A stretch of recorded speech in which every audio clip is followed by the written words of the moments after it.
ইয়া কহ্হারু এক নিঃশ্বাসে 3বার পড়লে কি হয় আপনি জানলে অবাক হবেন। ইয়া কহ্হারু এটি আল্লাহ পাক রব্বুল আলামিনের গুণবাচক বরকতপূর্ণ একটি নাম। আল্লাহ তাআলা কাল কিয়ামতের দিন বলবেন, লিমানিল মুলকুল ইয়াউম লিল্লাহিল ওয়াহিদিল কহ্হার। আজকের দিনের রাজত্ব কার? কোথায় সেই অপরাধীরা? কোথায় সেই নাফরমানগুলো? কোথায় সেই ক্ষমতাবান ব্যক্তিরা যারা তার ক্ষমতা পেয়ে অন্যায় অপরাধের মধ্যে লিপ্ত হয়েছে, মানুষের উপর জুলুম করেছে, অত্যাচার করেছে? কোথায় তাদের ক্ষমতা? কোথায় তাদের দাপট? কোথায় সেই অহংকারী লোকেরা? লিমানিল মুলকুল ইয়াউম লিল্লাহিল ওয়াহিদুল কহ্হার। আল্লাহ তাআলা রাগান্বিত অবস্থায় বিচার দিবসে এভাবে সম্বোধন করতে থাকবেন, বলতে থাকবেন, আজকের দিনের রাজত্ব কার? আল্লাহর গুণবাচক এই নামটি আমরা যদি আমল করি, আল্লাহ তাআলা তার নামের বরকতে গায়বী সাহায্য প্রদান করবেন, পেরেশানিকে দূর করে দেবেন, দোয়াকে কবুল করবেন, আশা আকাঙ্ক্ষাকে পূরণ করে দেবেন। কারণ আল্লাহ তাআলা বলেন, ওয়ালিল্লাহিল আসমাউল হুসনা ফাদউহু বিহা।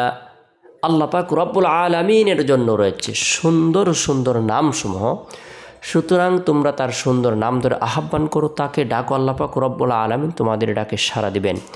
চিন্তা ও পেরেশানির সময় বান্দা একনিষ্ঠভাবে আল্লাহ তাআলাকে ডাকবে। হতাশা, দুর্দশা, যে কোনো পরিস্থিতির সম্মুখীন হোক না কেন, সে আল্লাহ তাআলাকে ডাকবে। অভাবের সময় আল্লাহ তাআলাকে ডাকবে, অসুস্থতার সময় আল্লাহ তাআলাকে ডাকবে, পেরেশানির সময় আল্লাহ তাআলাকে ডাকবে, দুঃখ কষ্টের সময় আল্লাহ তাআলাকে ডাকবে। আল্লাহ তাআলা তার গুণবাচক নাম ধরে ডাকার ব্যাপারে, আহ্বান করার ব্যাপারে আদেশ প্রদান করেছেন। আল্লাহ তাআলার গুণবাচক অসংখ্য অগণিত নামসমূহের মধ্যে অন্যতম একটি নাম হলো ইয়া কহ্হারু।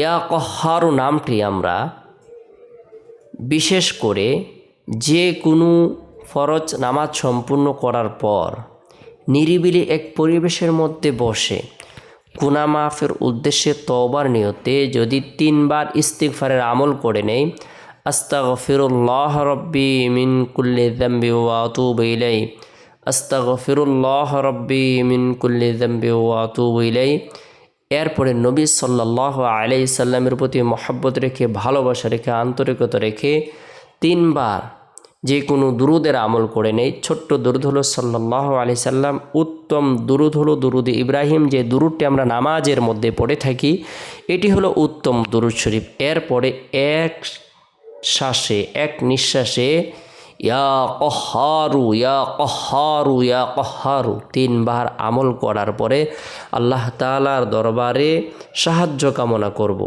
মনোবাসনা পূরণের উদ্দেশ্যে দোয়া করব।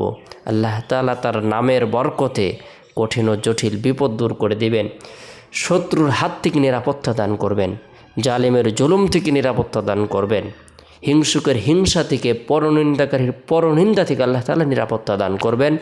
আল্লাহ পাক রব্বুল আলামিন আমাদের সকলকে বোঝার, তার নামের প্রতি বিশ্বাস রাখার, ইখলাসের সাথে আমল করার তৌফিক দান করুক। সকলে ভালো থাকুন, সুস্থ থাকুন, সকলে সুস্বাস্থ্য কামনা করে শেষ করছে। আসসালামু আলাইকুম ওয়া রাহমাতুল্লাহ।